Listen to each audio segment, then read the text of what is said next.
సినీ నటి వ్యక్తిగత జీవితం గురించి వరలక్ష్మి శరత్ కుమార్ ఓ ఇంటర్వ్యూలో తాజాగా కీలక విషయాలు వెల్లడించారు. 18 ఏళ్ల వయసులోనే కథానాయికగా అవకాశం వచ్చిందని, కానీ చిన్న వయసులో సినిమాలు వద్దని తండ్రి శరత్ కుమార్ చెప్పడంతో మానుకున్నట్లు తెలిపారు. అది కూడా ప్రముఖ దర్శకుడు శంకర్ చిత్రం బాయ్స్లో అని చెప్పారు. ఆ తర్వాత 2012లో ధనుష్ సరసన పోడా పోడి మూవీలో హీరోయిన్గా తెరంగేట్రం చేసినట్లు పేర్కొన్నారు. విఘ్నేష్ శివన్ దర్శకుడిగా పరిచయమైన ఈ సినిమా కమర్షియల్గా ఆశించిన స్థాయిలో విజయం సాధించలేదు. దాంతో వరలక్ష్మికి వెంటనే అవకాశాలు రాలేదు.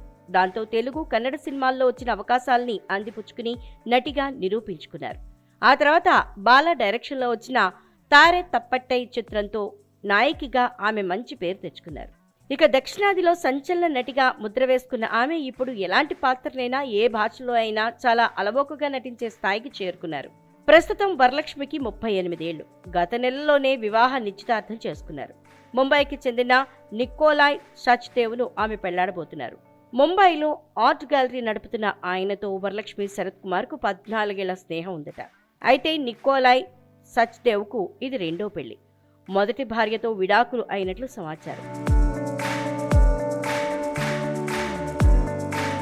అయితే తన సినిమా, వ్యక్తిగత జీవితం తాననుకున్న ప్లాన్ ప్రకారం జరగలేదని వాపోయారు.